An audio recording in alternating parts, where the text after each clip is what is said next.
Hey, hello everybody. Welcome to Gregsbeerreviews today. You know what I'm going to say? Let's go see what's in the fridge today, guys.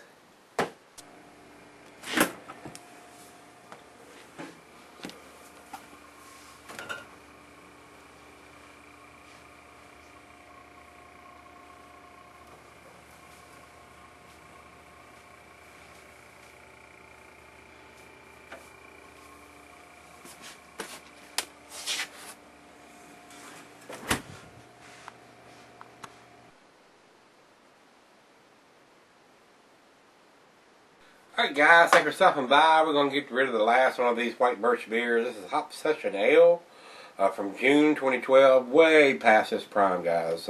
5.2% alcohol by volume. Not going to spend a lot of time on this one. Emptying the fridge, and for this year we're not going to be buying any of these old beers.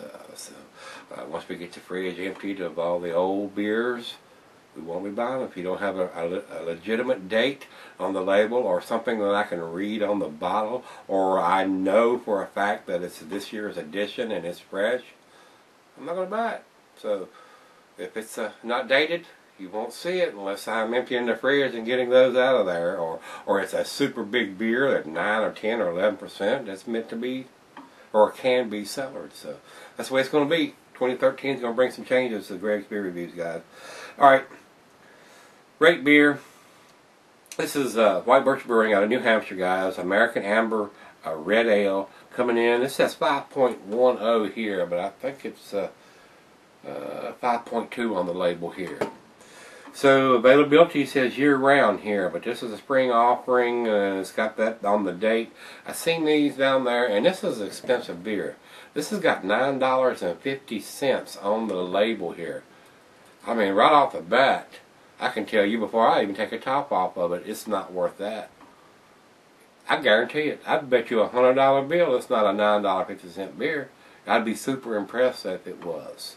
So we'll see if that blows my black hair and my black beard off.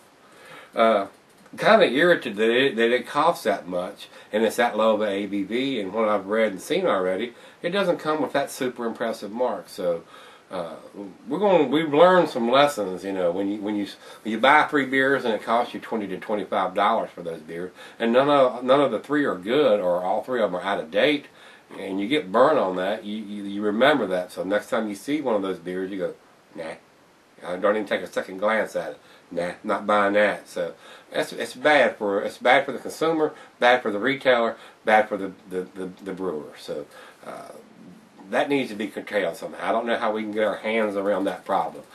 Once the beer people buy these beers and they're in their stores, they're not going to take them off the shelf until they're sold. I mean, even if it's out of date, 6 months out of date. So that's a bad thing. I don't know how we can figure that out, how to get rid of that. So either they're over ordering or not aware or whatever.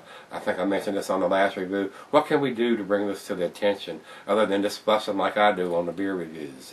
Do we need to come up and say, this beer's 6 months old? Do you know that? Or this is probably not going to be any good. I'm not even sure they're aware. So just give me some suggestions back on what you think we should do to get these older beers or out of date beers off the shelves. Is there a solution? So guys, without me flapping my gums anymore, the food pairing for this: cheeses is sharp blue, cheddar. The meat is beef, poultry, and fish. Not meant to be cellared. Right on the label it says Hop Session. If it's got hop on the label, it's probably going to be hop forward, and it's not meant to be cellared. So that being said, I get what I deserve for buying a beer this old, guys, and paying. I didn't quite pay that much, I don't think, for it, but still, that's the retail price on it. That's what they put on the bottle. That's what they want to get for it. So evidently they paid a little bit more for it, or whatever. I could very hardly believe that it's worth that much. I'd very much rather have 4 Rasputins than this before I even put my lips to it. So that being said, over to the light. And it is a bronze, not quite to the red color. It's not a red ale. It says amber red ale. It's more amber than red. So we're going to leave it at the amber and get a nose on it. Nice carbonation on it. There is a hop presence there, but I'm sure it's nothing like it was when it was put in the bottle. Very floral. A lot of citrusy there note, and from what I've read, it's supposed to have more of a West Coast style And I'm not getting that. It's already subdued. It's already gone, especially being a low ABV, guys. So, without further ado, cheers.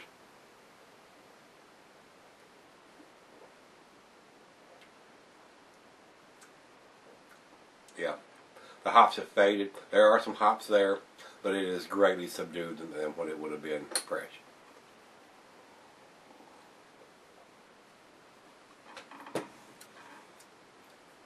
Very easy drinking, very sessionable. I'm sure it's a great beer, and I'm not going to hack on too much because I bought this beer late, like I said on the other guys. I'm sure this is probably the best beer of the three that I've bought, but my gosh, for $9.50, it ought to be blowing my hair back, and it is definitely not, guys. So stick around, we're going to come back and tell you how to taste some of this, or the other half of it anyway, and see where we end up. This may get to the B status. We'll see where it ends up, but it's definitely not an A beer, guys. Stick around. Alright guys, I'm back. Got just a little left. This beer is probably a pretty nice beer when it was fresh, and it's not fresh. I'm not going to hold that against the beer. My fault for buying it. It has the date on the label. Their fault for selling it with it being this old. Not the brewer's fault at all. Final chug.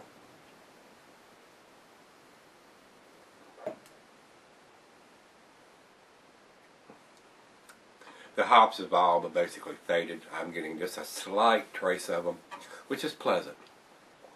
But the beer being a $9.50 beer, absolutely not. It is definitely not worth that. Not worth half of that, basically, in my opinion. It may be when it's fresh, but it's not now. So, with that being said, guys, I hate to be harsh on it. Like I said, I want to grade it on the curve since it was so old. I would say it's probably a 7 beer, a B+, but it's probably going to get the 5, which is a B-. It's above average beer, I guarantee, because from what I've read, this probably was the best of the 3 that we've had. But I really enjoyed the first one. It had a little more taste than these last 2, because the last 2 were more hop-orientated beers, and the hops had faded by them. So, with that being said, let's see what Rate Beer says. 83 in the overall and 95 in the style. That's why I'm thinking this probably is a very tasty beer when it's fresh. So, for 2013, if I see it in June or July again, I may re-review it. But I'm not going to be buying these old beers in 2013, guys. If it don't have an eligible date, it's not going to be bought by me. So let's go over to Beer Advocate. Beer Advocate has 86 in their good range, so I'm impressed by that number. As I was expecting maybe 80, 81 or 2 or 3 from them. So 86 is a good rating from them. So that's why I'm thinking this is probably a decent beer when it's fresh. So, like I said, if we get the opportunity to try it again, I will, but it will definitely have to be fresher than what this one is. Guys, anybody from up New Hampshire, like I said, Jeff, if you've had this one, give me some comments back on this one. If you've had it, liked it, loved it, didn't like it, let me know. Let's see what's in the fridge tomorrow. It won't be one of these. See y'all.